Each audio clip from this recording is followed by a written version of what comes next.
അടുത്ത വർഷം നടക്കുന്ന ലോക്സഭാ തെരഞ്ഞെടുപ്പിൽ കോൺഗ്രസ് അധ്യക്ഷൻ മല്ലികാർജുൻ ഖാർഗെ, രാഹുൽ ഗാന്ധി, പ്രിയങ്ക ഗാന്ധി എന്നിവർ ഉത്തർപ്രദേശിൽ നിന്ന് മത്സരിക്കണമെന്ന അഭ്യർത്ഥനവുമായി സംസ്ഥാന ഘടകം.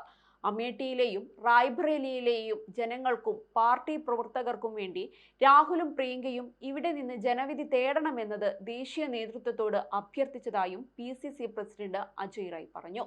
തെലങ്കാനയിൽ മൂന്നാം സ്ഥാനത്തായ കോൺഗ്രസ് കഠിനാധ്വാനത്തിലൂടെ സംസ്ഥാനത്ത് അധികാരത്തിലെത്തിയതുപോലെ ഉത്തർപ്രദേശിലും കോൺഗ്രസിന് ഒന്നാമതെത്താൻ കഴിയുമെന്ന രാഹുലിന്റെ പ്രസ്താവനയും PCC പ്രസിഡന്റ് ആവർത്തിച്ചു.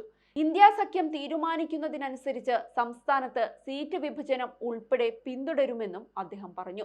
ബുധനാഴ്ച ആരംഭിക്കുന്ന ഉത്തർപ്രദേശ് ജോഡോ യാത്രയിൽ പങ്കെടുക്കാൻ രാഹുൽ ഗാന്ധി, പ്രിയങ്ക ഗാന്ധി, മല്ലികാർജുൻ ഖാർഗെ എന്നിവരെയും റായ് ക്ഷണിച്ചിട്ടുണ്ട്. എന്നാൽ ഇവർ യാത്രയിൽ പങ്കെടുക്കുന്ന കാര്യത്തിൽ ഇതുവരെ സ്ഥിരീകരണമൊന്നും ഉണ്ടായിട്ടില്ല. ഇതിനിടയിൽ സോണിയാഗാന്ധി തെലങ്കാനയിൽ നിന്ന് മത്സരിക്കണമെന്ന് തെലങ്കാന കോൺഗ്രസ് ഘടകവും ആവശ്യപ്പെട്ടിട്ടുണ്ട്.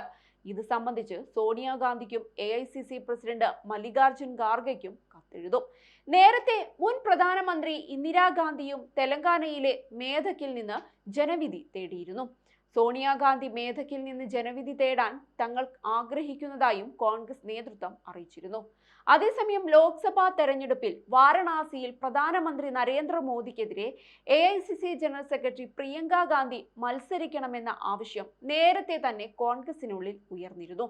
പ്രതിപക്ഷ വോട്ടുകൾ സമാഹരിക്കാൻ കഴിയുമെന്നതാണ് പ്രിയങ്ക ഗാന്ധിയുടെ അനുകൂല ഘടകമായി കാണുന്നത്. ഉത്തർപ്രദേശ് ഘടകം ഈ ആവശ്യം AICC നേതൃത്വത്തോട് ആവശ്യപ്പെട്ടിട്ടുണ്ടെങ്കിലും നിലപാട് വ്യക്തമാക്കാൻ ഇതുവരെ രാഹുൽ ഗാന്ധിയും സോണിയാഗാന്ധിയും തയ്യാറായിട്ടില്ല. ഇതിനിടയിൽ വാരണാസിയിൽ മത്സരിക്കാൻ താൻ തയ്യാറാണെന്ന നിലപാട് ആവർത്തിക്കുകയാണ് പ്രിയങ്ക ഗാന്ധി. വാരണാസിയിൽ മത്സരിക്കുമോ എന്ന മാധ്യമ പ്രവർത്തകരുടെ ചോദ്യത്തിന് കോൺഗ്രസ് അധ്യക്ഷൻ രാഹുൽ ഗാന്ധി ആവശ്യപ്പെട്ടാൽ ലോക്സഭാ തെരഞ്ഞെടുപ്പിൽ മത്സരിക്കുമെന്നായിരുന്നു പ്രിയങ്ക ഗാന്ധി മറുപടി നൽകിയത്. ദിവസങ്ങൾക്ക് മുൻപ് ഉത്തർപ്രദേശിൽ പര്യടനത്തിനിടെയായിരുന്നു വാരണാസിയിൽ മോദിക്കെതിരെ മത്സരിക്കാനുള്ള സന്നദ്ധത പ്രിയങ്ക ഗാന്ധി ആദ്യം പ്രകടിപ്പിച്ചത്. ഇത് സംബന്ധിച്ച് രാഹുൽ ഗാന്ധിയോട് ചോദ്യം ഉന്നയിച്ചപ്പോൾ മത്സരത്തിനുള്ള സാധ്യതകളെ അദ്ദേഹം തള്ളിയിരുന്നില്ലെന്നതും ശ്രദ്ധേയമാണ്. പ്രിയങ്ക ഗാന്ധി നടത്തിയ ഗംഗാ ബോട്ട് യാത്ര അവസാനിച്ചത് വാരണാസിയിലായിരുന്നു.